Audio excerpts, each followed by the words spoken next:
Hey, welcome to X-Oriente, the new voice of Brotherhood. We are the Shock Troops of the Enlightenment. I'm Eric Diamond.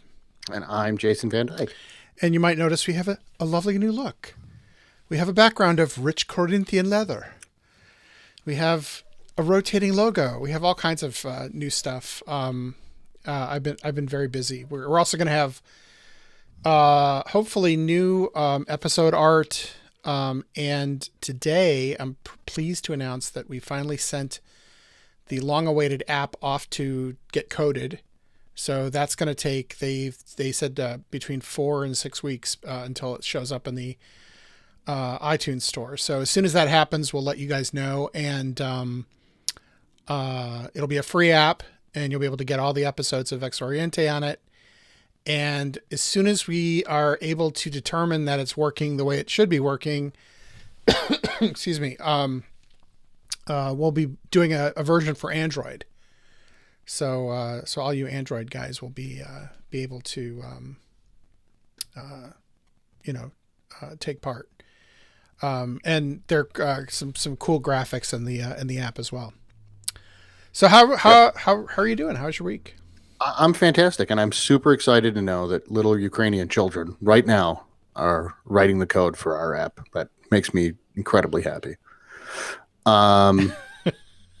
Yeah, no, I'm doing great. It's been a good week back at work. A little tiring, but starting to get back into the swing of things. Tomorrow, jump all the way back in when grand visitations pop up again, and so I got to do I've got to do 2 of those tomorrow night, actually. So, woo!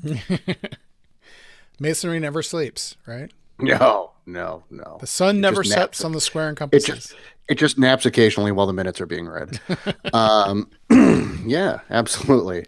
So yeah, it's hasn't been overly terrible. Good. How have you been?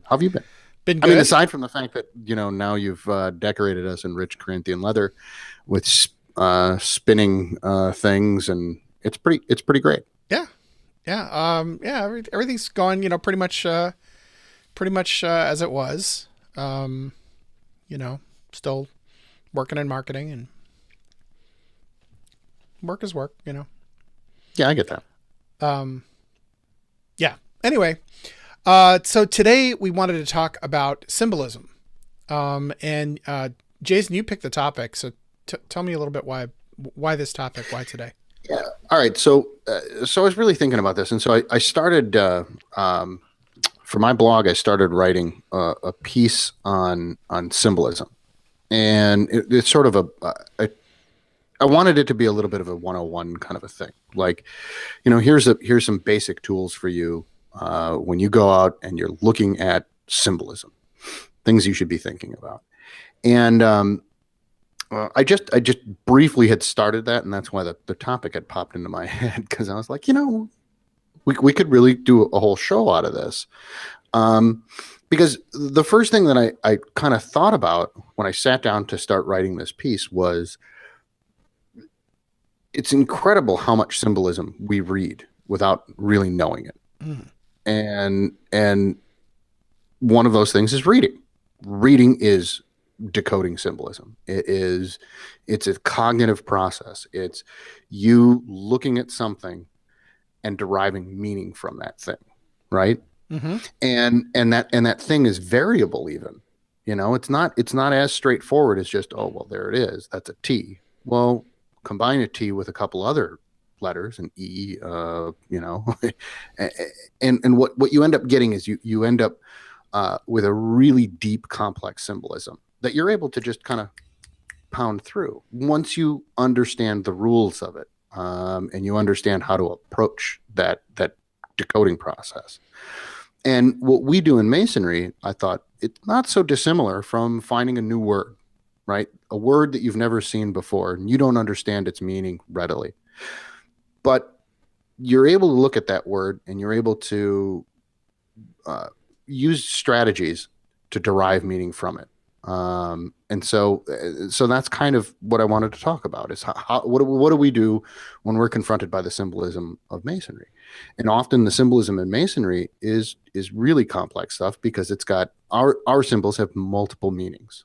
They have multiple levels that move through into deeper, meaningful things. So I thought, well, let's talk about that. Give people another tool. Cool. Well, all right. So the first thing I want to do is I want to take care of a bit of a pet peeve. And I know that this is not our pet peeves episode, but I have heard on other podcasts and among other Masons using the word symbology.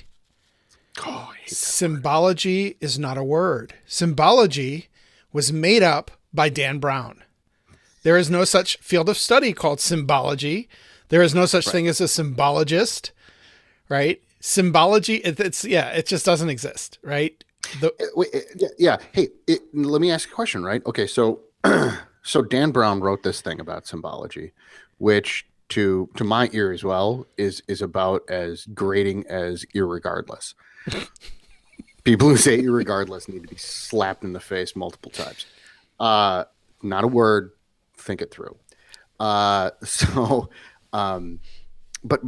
what's interesting about it, right, is that Dan Brown, in many ways, in my personal opinion, is he's sort of a simple version of another author, Umberto Eco, right? And yes. Umberto Eco correctly identifies the study of symbols and kind of the deeper meaning of symbols. Well, but wait, I want to back that off. I don't know if he correctly identifies it, but he uses semiotics. He actually is a professor of semiotics, and that's the word, right? Right. But Robert Langdon should be a semiotician, right? But it's not quite perfect, right? It's not like an overarching study of symbols, right? But it's pretty close. Semiotics has more to do with language, I think. Well, so semiotics is a subset of linguistics. Yeah, right. Exactly. And there's a subset of semiotics called semiology, and semiology is more the study of symbols as we know them.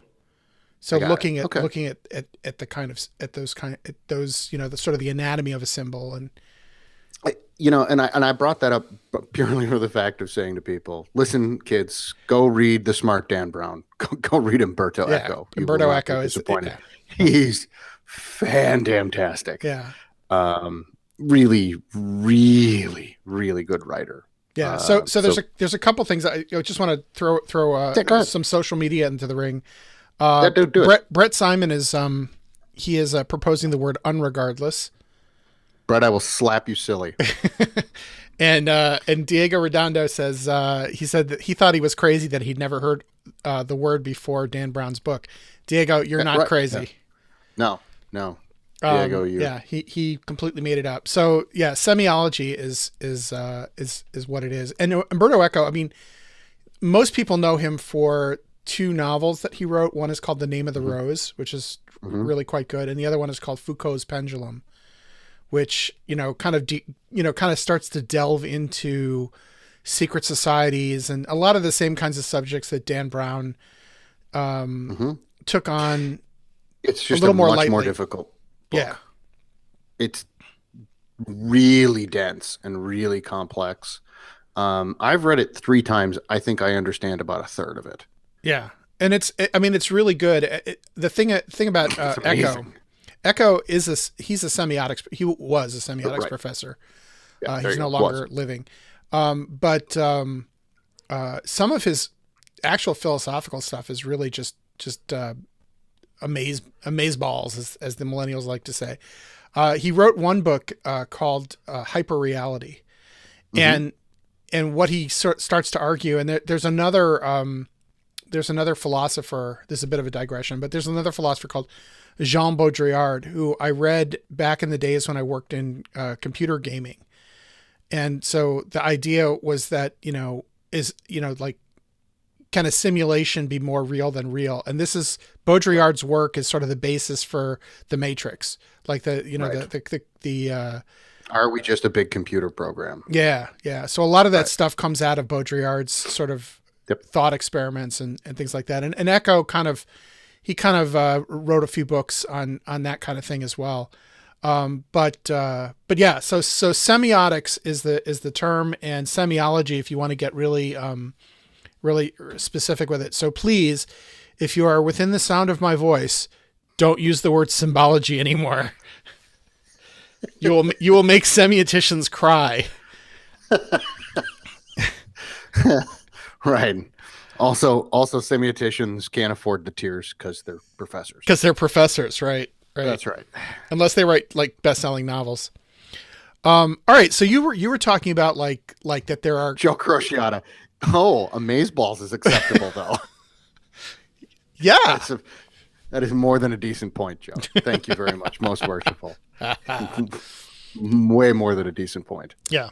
So you started to allude to the fact that there were some rules around symbols. What sort of rules?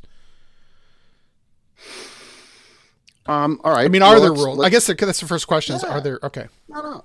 I think there are. So let's start with rule number 1. And it is honestly the most important rule, and it's going to be probably the most obvious once it comes out of my mouth. Everyone will go, wait, I got to get my pad here. No, oh really? Okay, yeah. It's not going to be that deep. Don't worry.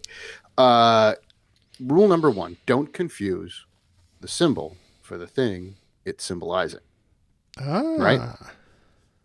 Rule number 1, and that's probably the easiest rule you're going to come across in this, I think. And so rule number 1, don't confuse the symbol for the thing it's symbolizing. So what does that mean? And I think maybe perhaps it may be instructive to take one symbol from Masonry, right?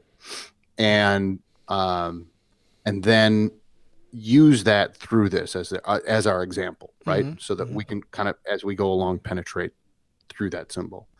I'm open to suggestion here. I was thinking, take a simple one, take the square. How do you feel about that? The square. You feel okay with it? Yeah. Square. All right.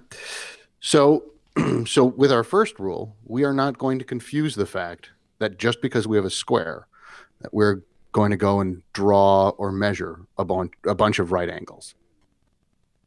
We understand that it's a symbol. It's not the thing it is.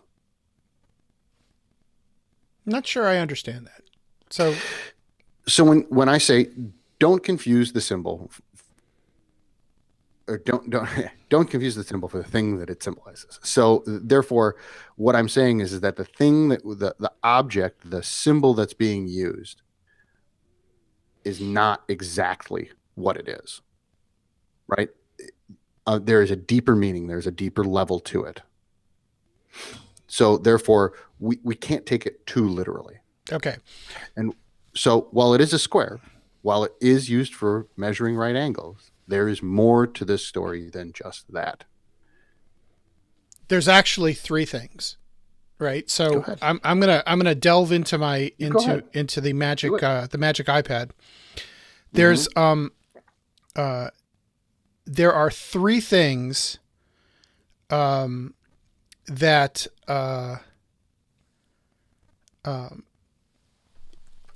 there are 3 things that make up a symbol, right? 3 things that have to be present. And this is sort of like semiotics 101. Mm-hmm. The first thing is the sign, right? And the sign is the thing that is being represented. So in our case, it's the square, right? There you go. It's the tool itself, right? Mm-hmm. The second thing is the object, and the object represents, the thing that the sign represents. So in our case, virtue, right? Mm-hmm. Excuse me. And then the third thing is called the interpretant. And basically what the interpretant is how we interpret that, the object and the sign and the object together, right? So here's a different example from the news, right? So the White House, right? So we hear about the White House in the news, right? The White House, so the sign is, it's a White House. So the big fence around it, right? It's where the president lives. What does it symbolize? It symbolizes the head of the executive branch of the United States government, right? The interpretation of it, well, that depends on who's in the White House, right? So when you hear about the White House in the news, it's like, these days it's sort of like, oh God, what now? Like, in years past, it was a totally different reaction. Maybe for you it's anger, maybe for you it's joy, whatever it means to you, that's the interpretant. Right. So that, I think that kind of gives us a bit of a toolbox to start to interpret signs. So we have a square, right? What is the interpretant that goes behind? And I think what you're saying is don't confuse. Now, so here's my question. Are you saying don't confuse the sign with the interpretant, or don't confuse the sign with the object, or all three? Like be aware that there's three. I would say all three. I think you need to be aware that there are three variables at play here, right? and that you have to read the totality of it. And what's interesting, I think, is that that especially in Masonry, your interpretant changes. Yes, that's true. Yeah. Which is what makes our symbols so complex, is because your sign and your object can remain the same for several different things, yet the interpretant can change. Interesting. Well, and to build on that, is that not the work of Masonry? I mean, isn't that the work?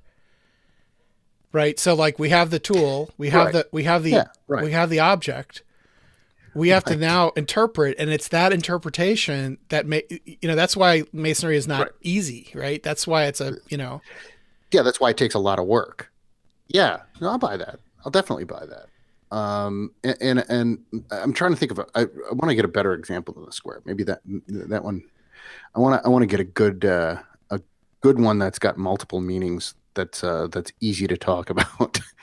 I'm struggling with that. That's something that we can talk about in a public forum like this. That's going to be a little bit more tough. I'm trying to think of a really good, solid example that we can kind of play with a little bit. Well, there's a bunch. I mean, like the Masonic Roundtable guys did a whole thing on the point within a circle. Like that was there we go. That was John Ruark's. That was the one that okay. Right. And that's the one that just popped into my head, the point within a circle, because we can, that is pretty easy to drill down a little bit. And so the point within a circle, is, the sign there is a point inside of a circle. What's the object? Point within a circle, right? It would be the object there is, it's tough. I think the point within a circle. I mean, one of the things that John was saying was that it's his favorite symbol because it's so deep. I think that's one of the tougher ones. I think the point within a circle represents us, right? The point within a circle, like we are the point within a circle, and that circle is the due bounds that we create around ourselves, right? Not to stray from, right? It's the sort of, it's like everything inside that circle is sort of the right, and everything outside of the circle is the wrong. But I think that you're confusing there. I think you're confusing it with your interpretant, because that's an interpretant. Whereas what I would think it is that the object is, it's a measurement. It is. Do you see what I'm saying? So the point within a circle is a physical representation of a measurement. Okay. It shows a relationship. Okay. So a point in a circle what that, to me, the object is it's a show. It is a It's a radius. It's a measurement. No, it's no, I think you're right. it's a representation Yeah. of a relationship or a measurement. Yeah. In your interpretant, then I think that you've got number one, right? So our top level, our first interpretant there is that it symbolizes our relationship with deity. Mm-hmm. Okay, so that's number one. Now, give me another interpretant, right? So pull it down another level. Actually, and instead of pulling it down another level, maybe that's the wrong language to use here. But rather, give me another interpretant, and well, I will, but it might actually be another object. Go ahead. I think that's even better, right? So I think that's fantastic. Yeah. So in Kabbalah, right, at the moment of creation, there's this thing called the Tzimtzum, where the divine, when they say, at the beginning of the creation of heaven and earth, the earth was without form and void, and darkness was on the face of the deep. So everything's swirling around, things exist and don't exist at the same time, right? There's no difference. Right. Mm-hmm. And then it says that, God's face moved across the waters, right? And what happens in Kabbalah, what we say is there's this thing called the Tzimtzum, where God contracts and makes room for creation to happen. And that's usually represented as a circle, right? And then there's this thing called the Reshama, which is it's literally a point within this circle, within the Tzimtzum in the center of it. This point emerges, and that point is they call it the I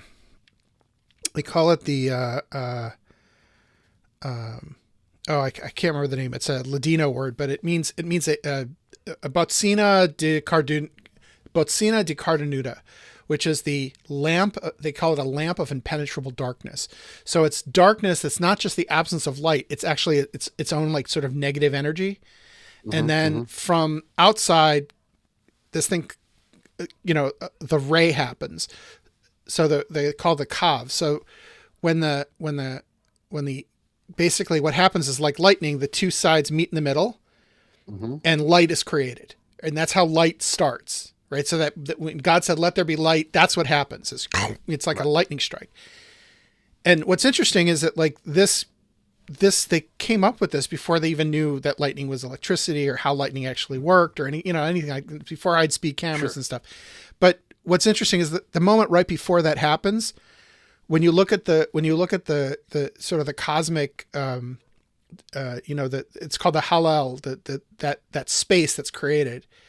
It looks exactly like a point in a circle. There's no difference.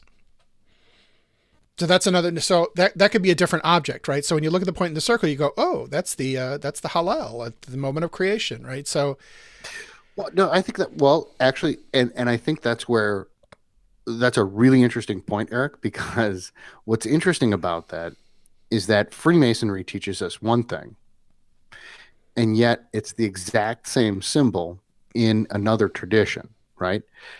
Kabbalah has nothing to. I shouldn't say has nothing to do with Masonry, but on its surface has nothing to do with Masonry. It is not Freemasonry, right? Yeah, absolutely. And so what you've done is you've taken, you've taken a symbol, and it's a symbol that you've now identified as, wait, there are other interpretations of this. Here's my Masonic one. Here's my Kabbalistic one. Right. And so, and I think that's instructive. Because you're 100% right. You've changed the object, right? And you've changed the I'm struggling for the word all of a sudden. The interpretant. The interpretant. Thank you. There you go. You've changed the interpretant as well. Yeah. And so there are multiple symbols within Freemasonry that play this game. And I think what's interesting about it is that it's up to. And here's where the work in Masonry is it's up to you to sit down, read, and find these things, because they're all over the place, where these symbols are the same in other traditions and mean multiple different things. And what's interesting is how often their meanings tend to be pretty close together to each other, right? Yeah. Yeah. Because let's just say it right here, because I think we've identified it here, is that the point within a circle, its Masonic interpretation, is basically says the exact same thing that the Kabbalistic one does. It just says it in a little bit different way. Yes. It absolutely does. It absolutely does. And what's interesting is that, so I've always said that symbols are a form of data compression, right? Like yeah, that's great, right? It's a form of data compression. So when like if I could write a book about the halal and Kabbalah, in fact, I do a whole lecture on this, right? On the moment of creation and stuff like that. And when you combine that interpretation with the interpretation, that the Masonic interpretation, and in fact, going to social media for a second, who was it here that said, let's see if I can get this one up. Maybe not. Let's see.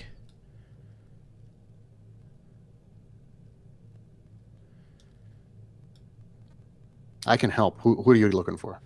It's Michael. Let's see, like Michael Keiko Williams. It's just not showing up on the screen. Right.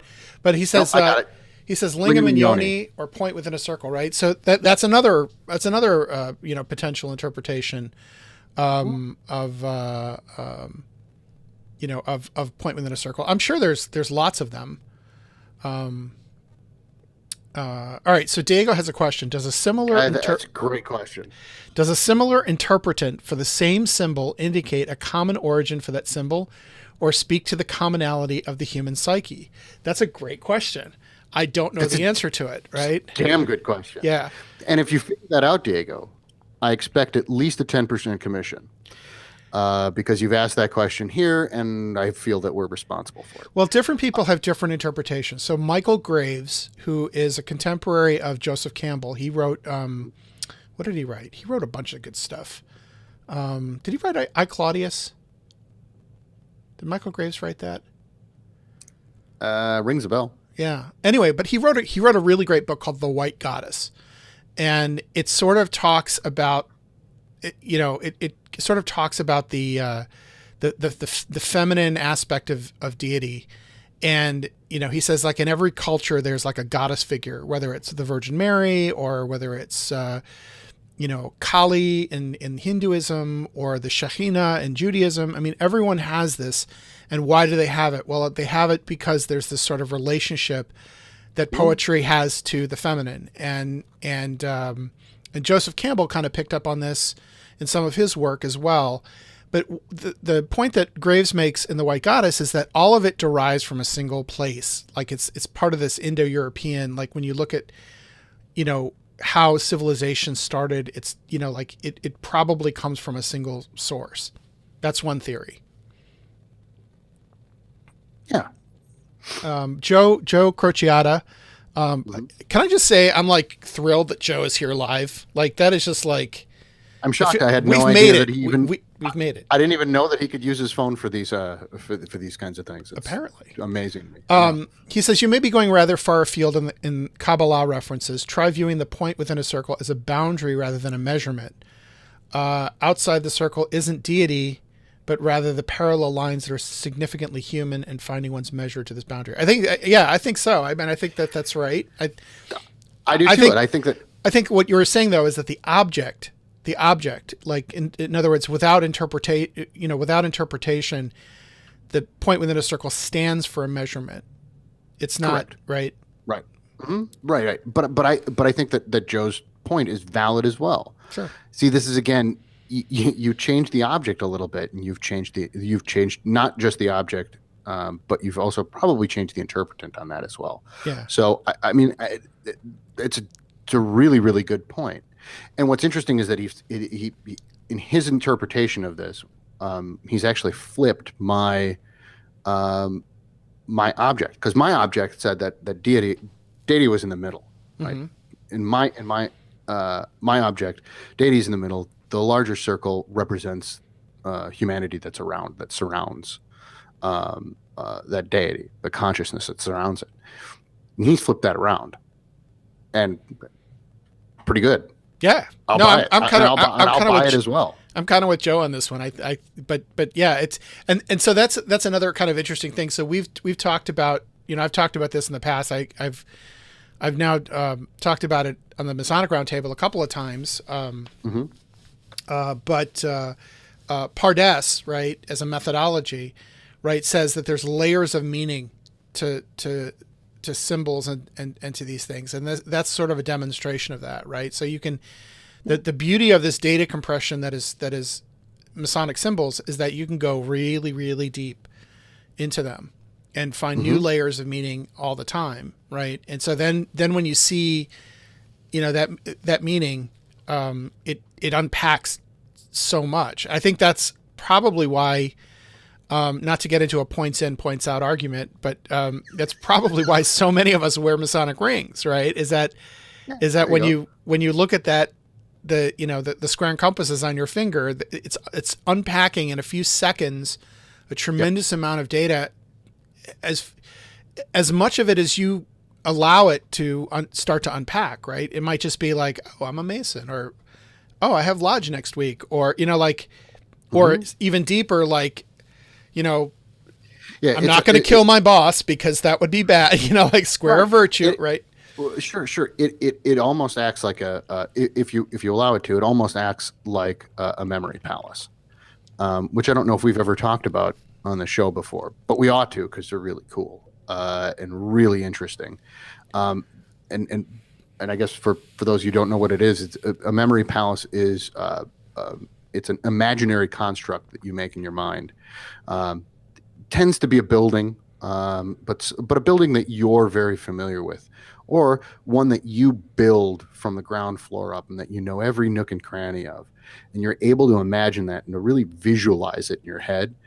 And then you use that memory palace to store memories in it, and you visualize yourself storing memories into this in perhaps maybe a drawer in your childhood bedroom, and you put it into the drawer, and through meditation you can go back and you can actually visualize yourself walking through your memory palace and opening that drawer, and you can actually pull that memory out, and it's a really, really effective way of remembering a lot of information.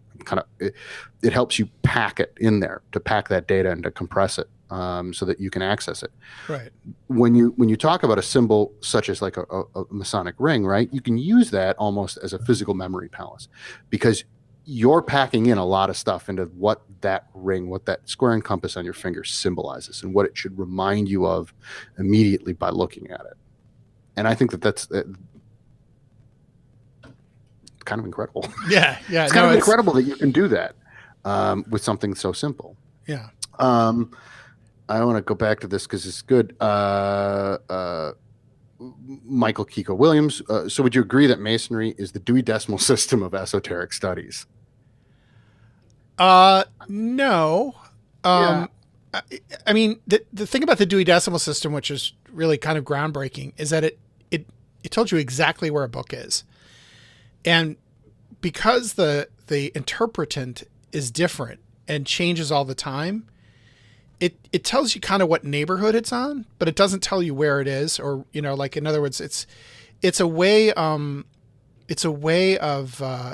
think of it like a key drive, like a USB drive, right? So you've got a USB drive and it's this little object, but it holds all this stuff on it. And by plugging it into your computer, you're able to then unpack all of this things. But when then you need to take it with you, it's very easy to just slip it into your pocket and take it with you. So it's, yeah. I mean, if you want to go the library metaphor route, I think it's closer to the card catalog than it is the decimal system itself. Right? Because it allows you to compact all that knowledge and to find it, and to readily reference it. But when you need to go unpack it, you've got to actually go through the whole process and get a book, go through the stacks and get a book. But yeah, I see where you're coming from with that, though. Yeah. Yeah, I mean that's a really really good comment as well. Um, Michael Overturf, the seed of life has been the most significant symbol for me. This the square is the soul, and the compass as the spirit is another good one. That's interesting. I But think I would have to know a little bit more about that. Like what's I'm not understanding the difference between soul and spirit, but I was just going to say the same thing. So I'm not sure, and the interpretation that I've always been given for the square and the compasses is that the square is the physical, and the compasses are the spiritual. And oh, that's interesting. See, I've always interpreted it a different way, which is that the square is the active, the divergent principle, right? Where Mhm. like virtue can only be done actively. You can't not do something and be virtuous, right? You have to do something to be virtuous. Mhm. And the compasses are the convergent aspect of it, right? It's creating a boundary of what we're allowed to do and what we're not allowed to do, or what we allow ourselves and what we're not allowed to ourselves. And those two things together are the essence of what the creative process is, right? Is the combination of divergent and convergent, right? Is that we go forth and create, but not too much, right? Too much creation is cancer, right? And right, Yeah, right. Yeah, I get right, it. Yeah, it's metastasization. Metastasization. right. I might have made that word up. No, but Yeah. it is, and it's sort of like you Mhm. look at uh, um, you know even in societies, when you look at sort of like systems of governance, right? The Mhm. the um, you know the, the communists took collectivization to such an extreme that it became a Right. negative thing, and the fascists took individualization to such an extreme that both are evil, right? You need Mhm. something kind of in the middle, and I think that's kind of what the square and compass is. That's why we keep seeing them together, right? Right. It's unusual to see the square without the compasses, and the compasses, like you need both. That would be You know, that's my interpretation, but it's like uh, uh, it's different, that's right? viable. It's Yeah. different. It's viable.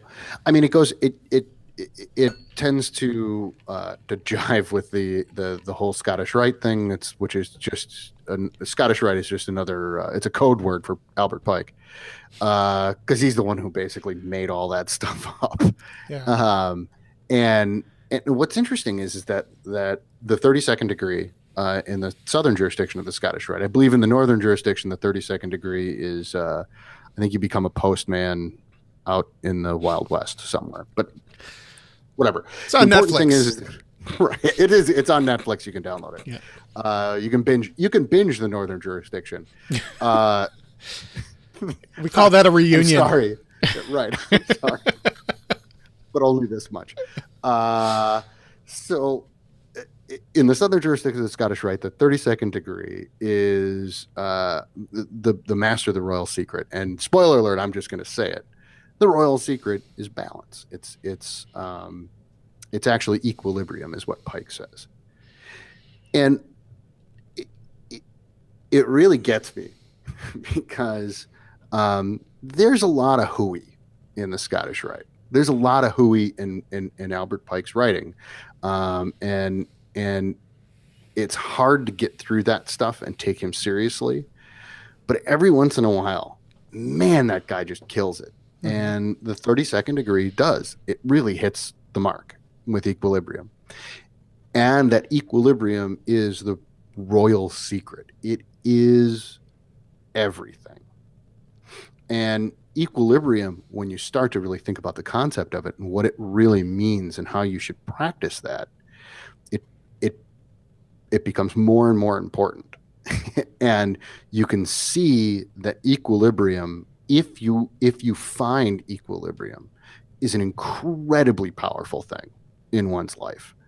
Um, and it blows my mind that one little thought like that, one little tiny thing like that, um, can be so powerful. Mm-hmm. And you see that, then you see equilibrium come up a whole lot in the Blue Lodge. It's not readily identified as, hey, here's equilibrium. There you go. go for it. Go live Yeah, your life well, that I way. mean, as you're But again, talking that's about, what well, we're talking about right now, right? Is right, symbolism. When you start to unpack that symbolism, there are many times in Blue Lodge symbolism that point you back to equilibrium, balance, and finding the center way.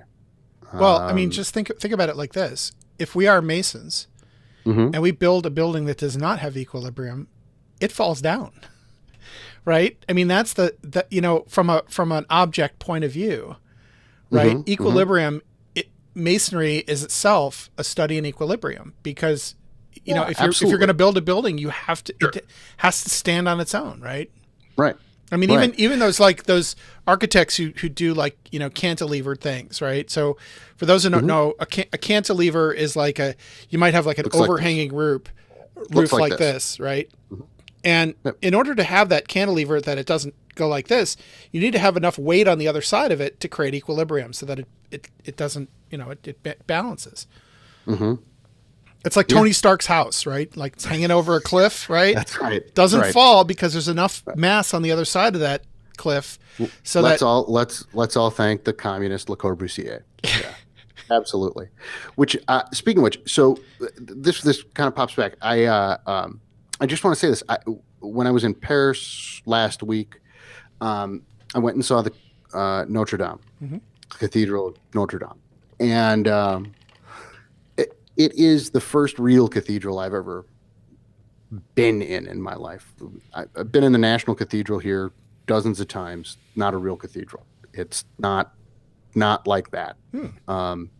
And why I say that is the Notre Dame is it's a Lego cathedral. it really is. Yeah. I mean, they made the National Cathedral in what, 50 years? I mean, it's nothing. That is a blink in the life of a real cathedral. And when I say real cathedral, Notre Dame was started in 1100 and was finished sometime in the 1800s. It took 700 years to build that building. And you want to talk about something where not just the importance of balance and the importance of understanding how to build something, but the importance of passing that knowledge down so that work can be completed. Blows your mind. It just blows your mind while you're standing there and you start to realize that the floor that you're standing on was made hundreds of years, before the ceiling above you. Mm-hmm. And that it was a singular vision that was carried out through all of those hundreds of years, through generations on generations of men who were practicing masonry. It's just mind-blowing when you look at it. And it was I felt great, like having that realization. It makes you feel about that big. There's a really good a documentary. I actually have a copy of it somewhere, but it was done on PBS, and it was I think it was called Secrets of the Cathedral Builders or something like that. But they talk about, and I can't remember the name of it. There's this one cathedral in France that's literally falling down, right? And it's falling down because when they made the load-bearing walls, so the way that the cathedral builders did this is that they had these very, very thin, light walls that could accommodate stained glass, right? But the only way that they could get those walls to prevent them from falling down was to use flying buttresses, right? And so what these guys did was they did this, but they made the wall too high, and the flying buttress wasn't quite at the right angle, and it's only off by like 2 degrees. I mean, it's right. It's like a minuscule amount, but over the last 800 years, it's the building is falling apart, and they can't. There's nothing they can do about it. Nothing. That might be.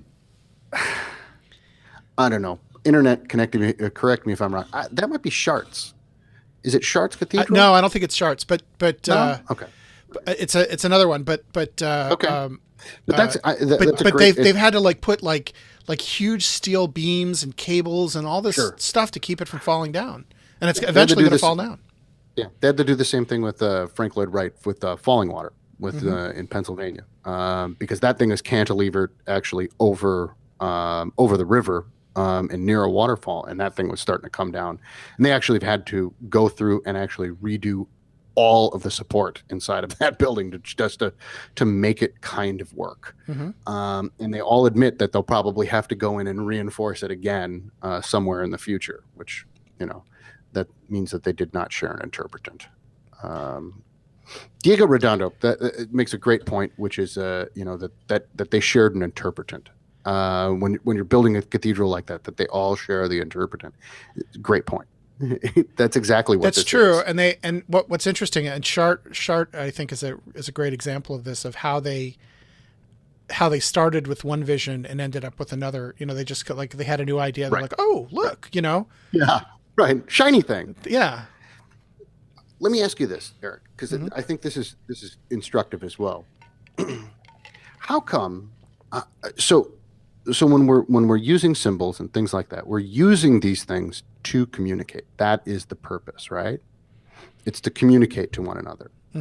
And so, how come the symbols in Masonry are more difficult to interpret than others? I thought Why is that? I thought you never ask. So you said something earlier in the show that I took exception to, and I was like, oh, I'll wait until.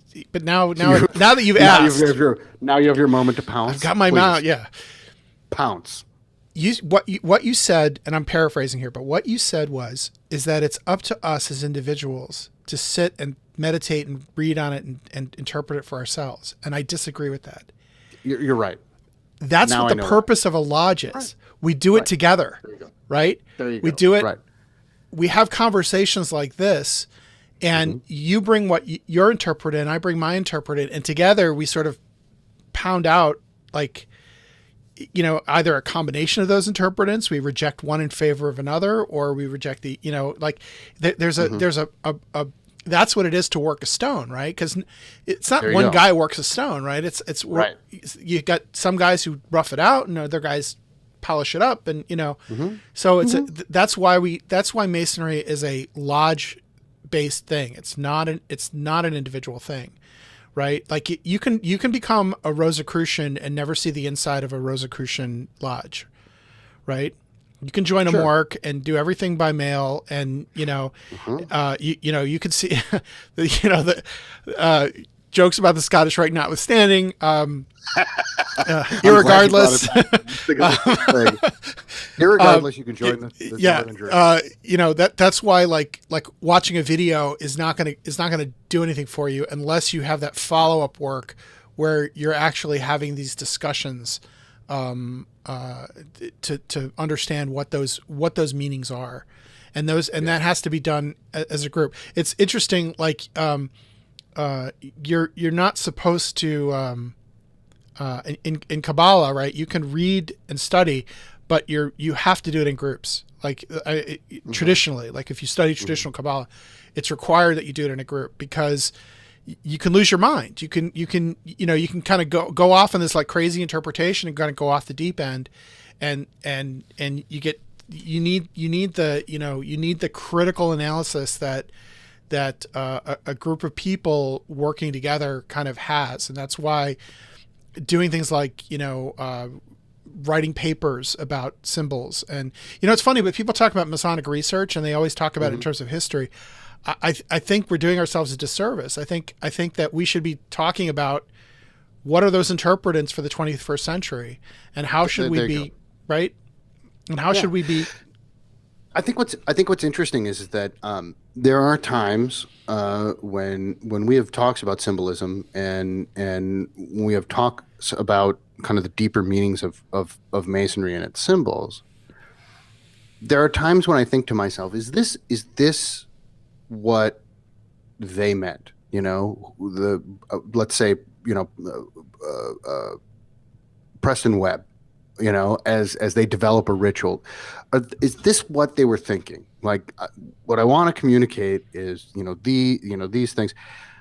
I don't know if that's necessarily true. It's a lot, in my opinion, it's a lot like interpreting the Constitution and saying, well, what did the founding fathers think? What were they trying to tell me here?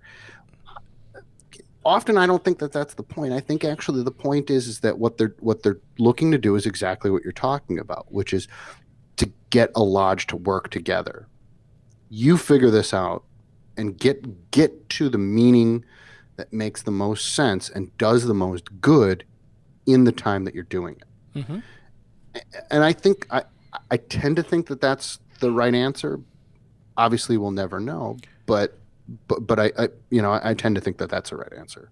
I agree, and it's funny, but if you I keep going back to Judaism because a lot of this stuff was.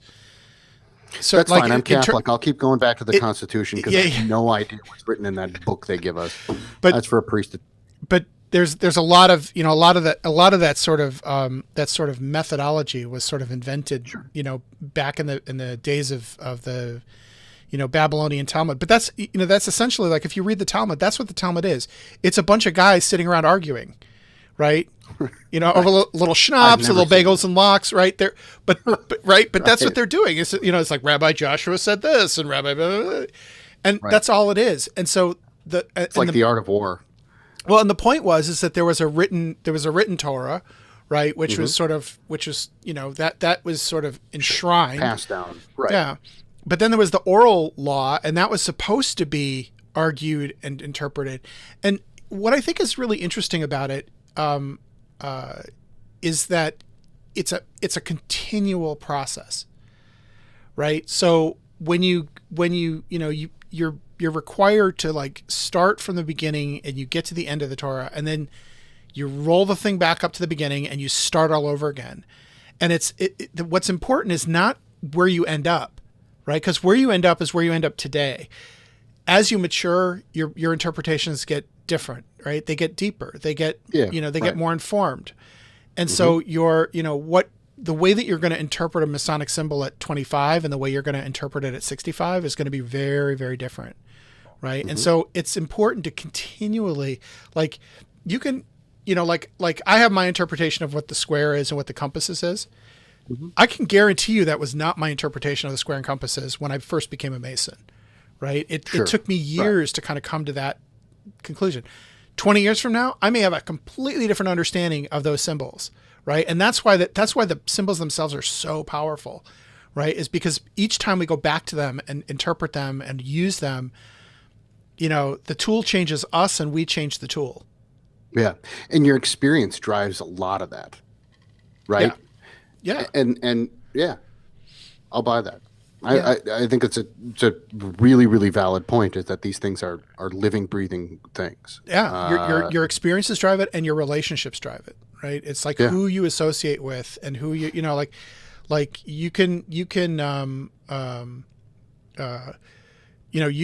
can like, I can sit down with a bunch of certain kinds of Masons, right? Like maybe, like, for example, guys in my lodge, right? I sit down with them and we have a conversation about it. I might go to DC and sit, go to Shelley's and sit with you and Joe and some of those other guys, have a totally different understanding of Masonry, and then go to New York and sit with the New York guys and, like, again, another completely different understanding of the same symbol. And it's for me, it's deeply enriching, right? Because I get the benefit of all of that experience and all of that wisdom, and then I can kind of, like, mull it over and go, okay, how do I feel about this? Do I agree with that? Do I not agree with that? It's a wonderful process, and provided that we're not too prescriptive, right? So in other words, if someone says, well, I think it means this, and you're just like, no, right, no, doesn't mean that at all. You're completely wrong. You're an idiot, right? Right. That's how not to do Masonry. Right. 100%. And I even think we have a couple of degrees in New York, right, that talk about that. I'm not going to say anymore, but No, I think you're mistaken. Saying, Again, I think you might be mistaken. I think you're thinking of the northern jurisdiction, and that is the. There is no northern jurisdiction in the York Rite, my friend. It's no. I'm saying it's the Scottish Rite. You're thinking about the George Washington chopping down the cherry tree degree, I think. Just kidding. On a submarine. Yeah. No, we're in so much trouble, Jason. So much trouble. I know. We kid because we love, right? Right. We don't tease anybody we hate. No. We love you to death. Thank you. Yeah. Yeah. trying to think of how to kind of wrap this into a nice bow. We've gone so far afield. I think people are enjoying it. The comments so the comments are pretty right. positive. So they're firing through. So we appreciate that as we just sort of go off in our own directions. I think that individual study, because when I talked about individual study, I think that was what I'm trying to say is that's a really great starting point for someone. Yeah. Like, go pick something up, go read it. No, and it's necessary. It's absolutely necessary. It is. But then try and track your thoughts as you read these things, and sort of be prepared to then take that back to your lodge and sit with some guys. Find guys that you're comfortable with, and or even better, find guys that you might not be comfortable with. Yeah, and find both. Yeah, and sit down with them, and try and suss this stuff out together. That's what the lodge is there for. And it's important to take your thoughts about things that you've read. And God, what's hilarious is it just sounds like a book club.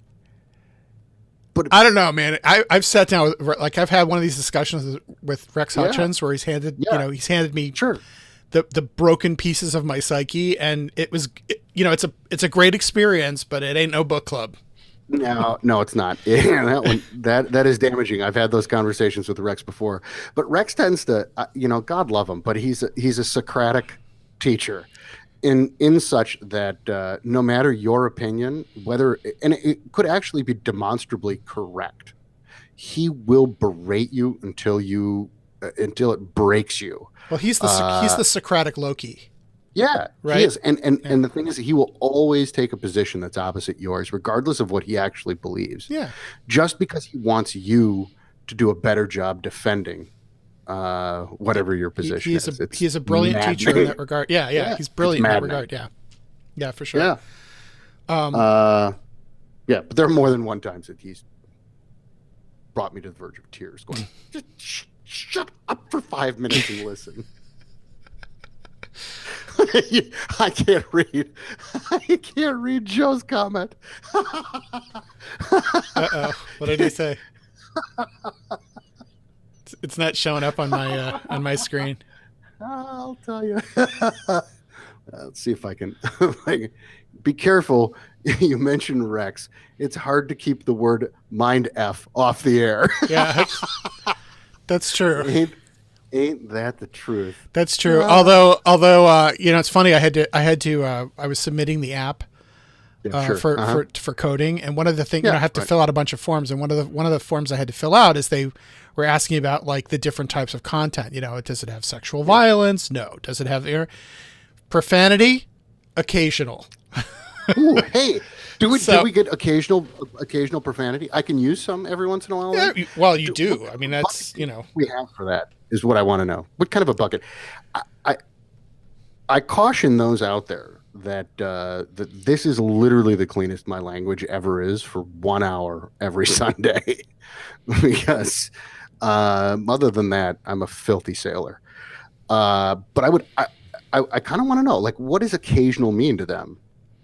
Can I get a count? No, you just have to like, because the app is going into the iTunes store. Apple is very, they're very strict about, porn. They don't want, Sure, but again, like you hear like these stories of like censors, or the MPAA people, the Motion Picture Association of America, the people who rate your films, and they'll count F words, and like there's a threshold, like, you can't have more than, I believe it's actually, you can't have more than one F word to be PG-13. As soon as it hits 2, you're rated R. Yeah, I don't think they do it like that, and in fact the for podcasts it's voluntary, but shit. But, yeah. Thank you. That's 3 now. I've been keeping track. Yes. That makes me happy. Oh gosh. All right. So it was cathartic. All right, so we're hitting the 1 hour mark. How do we wrap this Yes. up in a bow? Um, How should we be regarding symbols? And let me bring this back to what you said earlier about not confusing the map for the terrain. mhm. What's the danger in that? The danger in that is that you run yourself off the rails. Is that if you're blindly following your map, um, it can steer you in wrong directions. And so, yeah, absolutely. And I think that's a great analogy to use. Is don't be blind to your map for the terrain.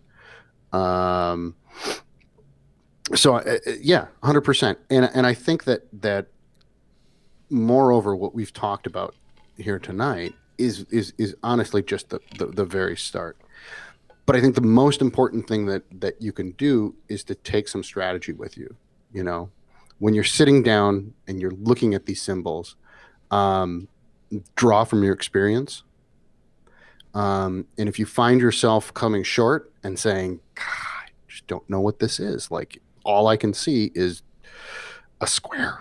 It just sits here and stares at me and is a square. Then the next step is, all right, it's time to go and do some research. Do some research, read some things, try and ingest it, ask some people, hey, where do I go next? I'd really like to know more about X, Y, or Z. And you take those two strategies, you research on your own and asking guys in your lodge, go find someone who knows about the stuff and say, where do I go? And then go back again and talk about it and figure it out, suss it out together. Mm-hmm. So I would say for my wrap up, I would say that the danger of confusing the map for the terrain is that if you and we do this in masonry way too often, right? Where we just give the candidate a bunch of symbols. It's like, okay, here's this, here's, in fact, we literally do it. We hand them this, this is this, Mm-hmm. this is this, this is this, this is Mm-hmm. this. Here's what it means. Here's what it means. Here's what it means. Here's what it means. And then, we're done. And that's the extent of all too often, that's the extent of Masonic education for them. Right. Yeah. And so what happens 100%. is, the symbol basically, it's like giving them the key, the USB key drive without any USB port, right? You can't decompress it, right? Right. It looks great. You can wear it around your Right. neck if you want. You can carry it around as a good luck charm, but you can't get the information that's trapped inside of it. And this is what happens. It's funny, but like, I was thinking about earlier today when, I was just sort of thinking about this. I was thinking about like religious symbols like the cross. Right. So, in early Christianity, they didn't use the cross as a symbol. They used the fish. Right. That's right. And, Mm-hmm. and the fish was sort of this very sort of, there's all kinds of different Jesuses, right? There's like the hippie Jesus and the baby Jesus and the stern Talladega judgment, Nights. the Jesus like a Right. judgment day, right? There's all these different Jesuses, black Jesus and, Prefer Mac my using Jesus to Jesus, be right? 9 pound, 7 ounce baby. Yeah, right. And so, but when Constantine, had his vision, right, which is the motto of the commandery, Mm-hmm. right? That's when the cross started to have a different meaning, and it was, and it has multiple meanings, right? So it's a banner of invincibility, right? It's a military thing, but it's also a symbol of resurrection. It's, it's like there's all these multiple meanings, and the problem is that you get a lot of people who just don't unpack any of this stuff, right? They don't understand it, and so as a result, they'll fall for what, like, in other words, the KKK uses the cross as a symbol, right? That's right. Yeah, and I was just going to say is that it's important to take something that's a well-known symbol and then look for it other places. The cross is not just a symbol in Christianity. It's not the symbol of Christianity. Yeah, exactly. It's really old. It's been used for a really long time. And it turns out in pretty similar situations, it means similar things oftentimes. And so I think that's also important, is always look for other interpretation. There's a really interesting thing. So over the Passover holiday, which we had a couple weeks ago, one of the things that I had come across, I was researching the symbol of the Ankh, right? Which is the looped, it's like a cross. Looks like a cross, but instead of having an upward thing, it's got a loop on top. Yep. And everybody interprets it as meaning everlasting life.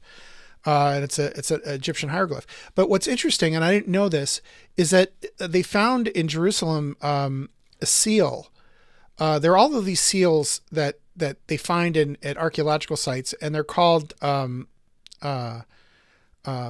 I think they're called like Hamelech seals, and basically what it means is like property of the king. So these are clay seals that were, they might put an amphora full of oil on it, and they stick the seal on it. Basically, this is the king's oil, hands off, right? And they found one for Hezekiah, which is or Hezekiah, which is one of the kings that was mentioned in the Bible. And what's interesting about this seal is that it uses the flying sun disk, which is a blatantly Egyptian symbol, and two ankhs coming off of the wings, right?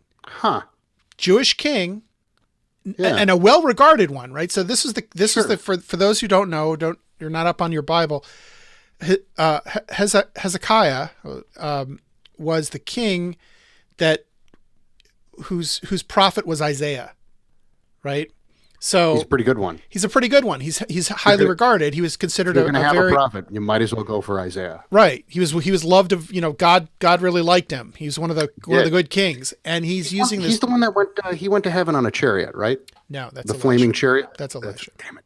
I know. Yeah. Got some work to do there. But that's okay. All right. So but anyway, it really amazed me that after Passover, right, after the whole trauma of the Red Sea and everything that was, Charlton Heston and where's your Moses now, and all that stuff, right? Right.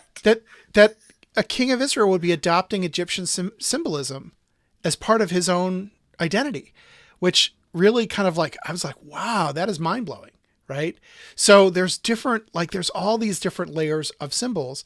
So my advice to brothers out there who want to take something away from this episode is, the first thing is get a sense of the symbol yourself. Understand, go look at the history of the symbol, where it comes from, what the given interpretation is, right? Look at what other people have said about it, and then sort of reflect on your own and see if that interpretation jibes with your experience, and see what you can bring. As I say to my strategists when we do a marketing strategy, make it and then break it. Right. So that's right. Make your strategy and then try to poke holes in it. So, look at what Pike wrote and then say, yeah, try to poke holes in it. Some of the stuff is easy to poke holes in, and other stuff he had pretty locked down. Yeah. So yeah, absolutely. Joe just said, tell Eric it's not a cross, it's a mezuzah with handles. There you go. Mezuzah? Mezuzah. Yeah, it's a mezuzah with handles. There you go. Well, there you go. See. All right, kids. Cool. Well, anyway, so that's our episode on symbolism. Symbolism 101. We'll do a 102 at some point, I guess. We'll continue the conversation. Sure. The best is that this is episode 102, Symbolism 101. Exactly. Yeah. Not to be confusing. Yeah. So let's see. Any other housekeeping? I want to again thank the executive producers. The app is possible because of you guys.